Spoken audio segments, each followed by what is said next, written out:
If you're a singer or a musician who produce and mix your own songs, the moment you sit down to mix, you hear something and immediately you reach out for a plugin to fix it. An EQ here, some reverb there, maybe a compressor, and 2 hours later, nothing sounds better. It even sounds worse. I did that too. Until I figured out there's one step that can change everything. It's called LFFL. Listen first, fix later. And once you use it, it drastically changes the game and increase your speed as well. LFFL is simple. Before you touch anything, before you open a single plugin, you listen to the entire song from start to finish without stopping and without fixing or tweaking anything. Yes, you heard it right. Why? Because you will have a full context and the bigger picture in front of you. While you listen, just take notes of the things that bothers you. Simply write them down on paper or on your phone or whatever. You are building a priority list, what actually needs attention and in what order. The rule is you will only fix what you have already heard. If you didn't notice it in a full listen, it doesn't need any fixing yet. Then you stop and run down your notes and start fixing one by one. Then after the first round of fixes, you do another full listen, notice what's changed, take more notes, fix again. That's the LFFL cycle. Listen, note, fix, repeat. It sounds slow, but it actually makes you faster. Let me show you an example. I'm using a song called What Do I Choose? Sung by Abhik, an artist I closely work with. This is a simplified version of the song. Sunset only to rise in the following morning. Regularity, uniformity, regularity, uniformity, randomness, uncertain ask myself, what do I choose?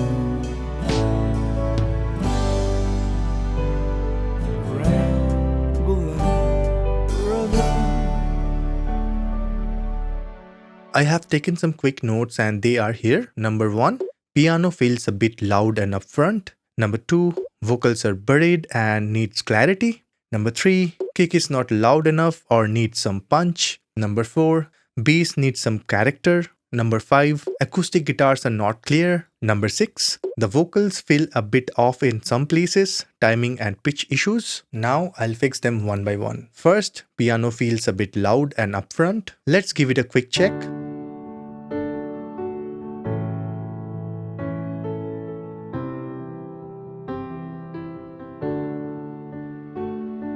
Sunset only to rise in the following morning.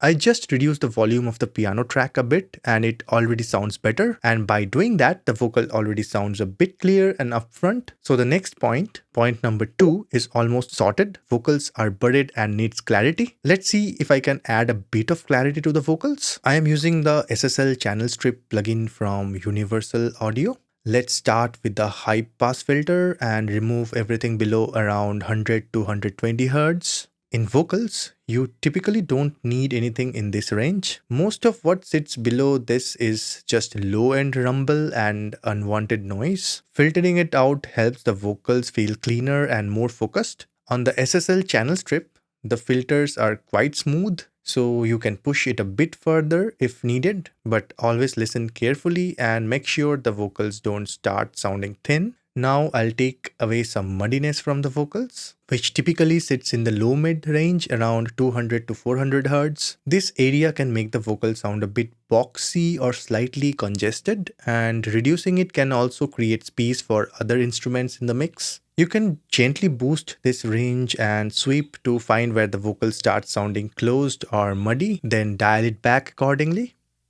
The clock circled in a regular rhythm. The sunset only to rise. So it's just below 300 Hz and it sounds a bit boxy and taking up more space in the low mids. So I'll cut it a little bit, which will add a little more clarity to the vocals. The clock circled in a. Without. The clock circled in a. with The clock circled in a red. much better.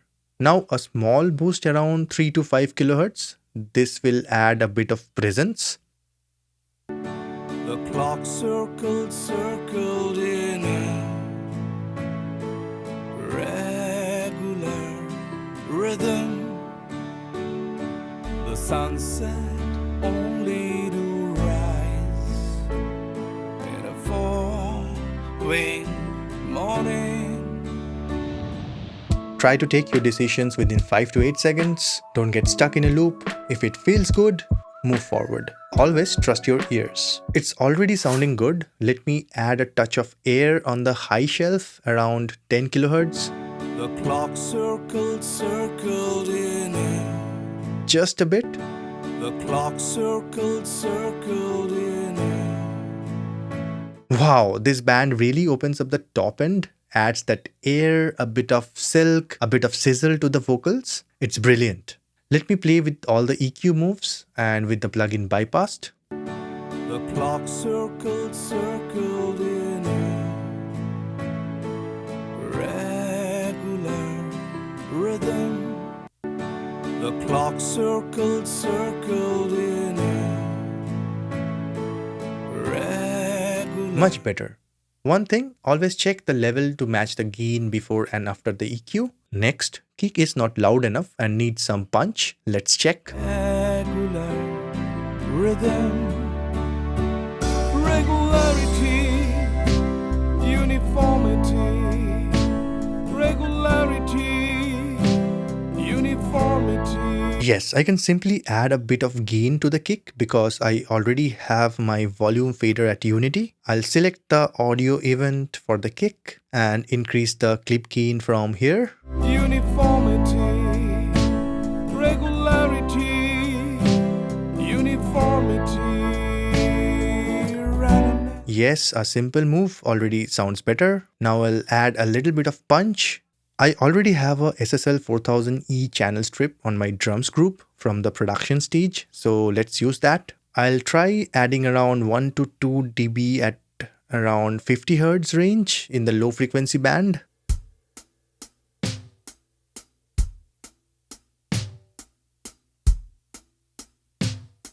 I'll switch from a low shelf to a bell curve using this button just to get a bit more focus. Yes, this is where the punch of the kick sits. Let's hear it back in the context of the mix. Rhythm, regularity, uniformity, regularity, uniformity, randomness. That already sounds much better. One thing before I move ahead, there is no one size fits for all. Every song is different, every recording is different, every musician is different, and every situation is different. The moment you stop listening and start following numbers, you are losing the most important tool you have, your ears. Move the knob and listen. Does it sound better? Keep it. Does it sound worse? Move it back. That's the real skill. Not just knowing which frequencies to boost or cut. It's about knowing how to listen and move forward. So let's move to the next one. Point number 4, bass needs some character.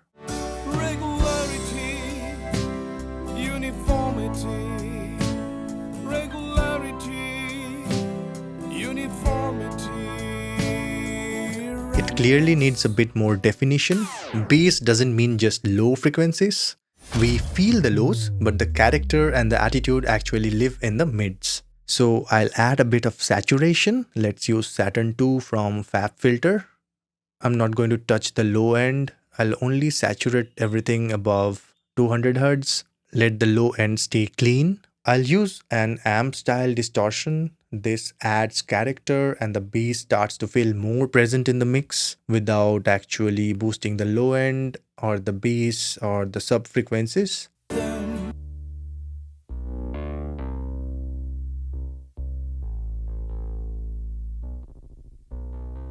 Let's check in the context of the mix.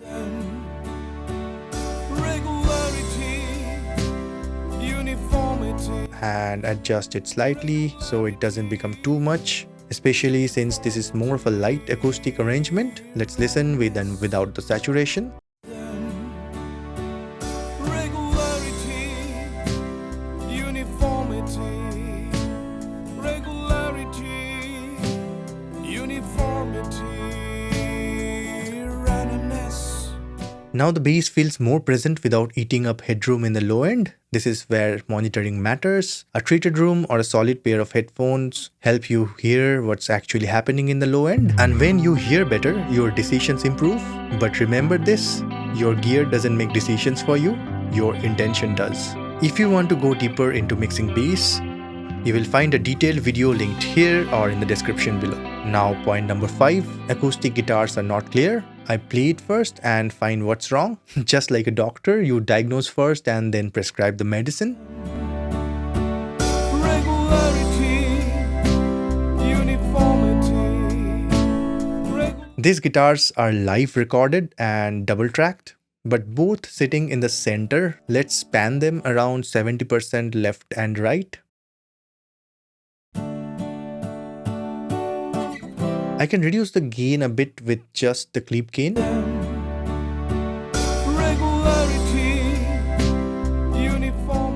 Now I'll put the same SSL channel strip on the guitar group and high pass around 100 to 120 Hz. But always check in the context of the mix, because in many cases it can make the guitar sound too thin. It all depends on the situation. Here the filter around 120 Hz works as per the arrangement.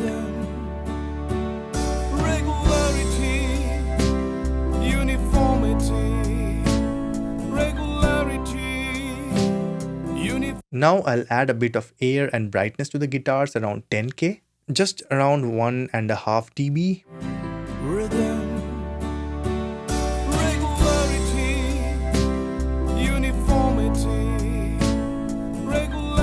This opens up the top end. Let's check some of the low mids. I'll try to find if there's anything that can be removed to make the guitar sound more clean.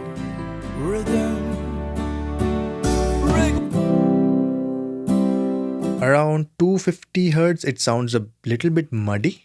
You can check by boosting it quite a bit.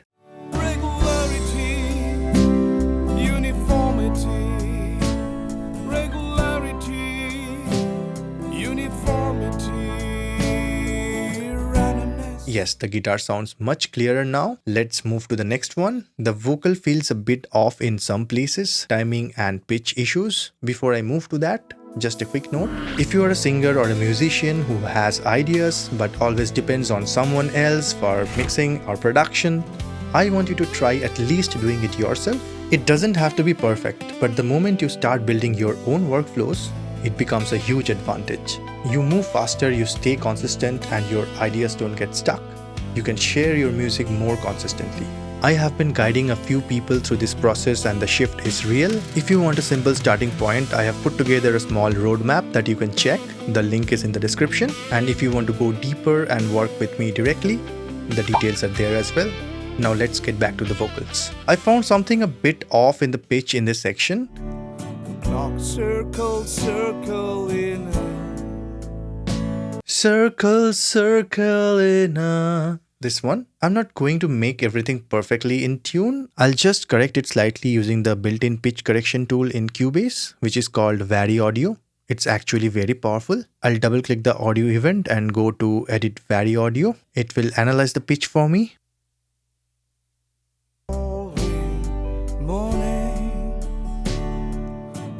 Circle, circle in. Now here something feels off. Clock, circle, circle in a... This one? Yes, I can see it. The song is in the key of D. So this G sharp should be actually a G. Clock, circle, circle in a... Much better. And the note here should be D. Clock, circle, circle in a regular rhythm. I don't correct every note and make it perfectly in tune because small human imperfections are natural. They add character and emotion to the performance. Now I'll add a very subtle auto-tune. I'm using Metatune from Slate Digital because I like how it sounds. I'll set the key to D major and keep the tuning speed quite slow so it only gently corrects the tails. I'm not using Autotune just to make everything perfect. I'm using it to help the vocals sit better in the mix. The instruments here, like the pads, the keys, are already perfectly tuned, so this helps the vocal blend more naturally with them. Let me play it now.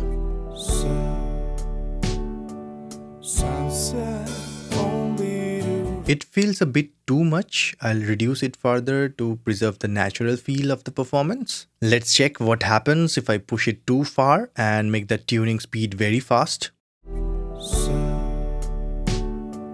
Sunset only to rise in a falling morning. I don't want that. That starts to sound unnatural and robotic unless I am creatively using it for certain genres. I just want to control the tails and keep the performance intact. It's always better to capture the best possible performance while recording. This is just a subtle enhancement. So I'll slow down the tuning response to around 80 milliseconds to keep it very gentle. Let's play and check. Sunset only to rise in a falling morning. The clock circle in a regular rhythm. Yes, that's better than before. If you want a dedicated video on vocal tuning, pitch and time correction, let me know in the comments and I'll share one soon. Now I'll get back to my notes and I can see I have already fixed most of the issues. That's the power of this system. Listen first, fix later. Because of this, I already had a roadmap and I could simply zoom into the problems that I noted during my first listen and I fix them directly. This saves a lot of time instead of getting stuck, tweaking one sound over and over again and going in circles. Now I'll listen to the entire song again from start to finish. If anything still bothers me, I'll note it down and refine it in the next parts. This way, every move I make is purposeful and moving towards the finish line. I try to take decisions quickly and this has helped me finish more songs instead of getting stuck perfecting just one, because perfection is the enemy of great and I learned it the hard way. If you have found this video helpful, you already know what to do. See you in the next one.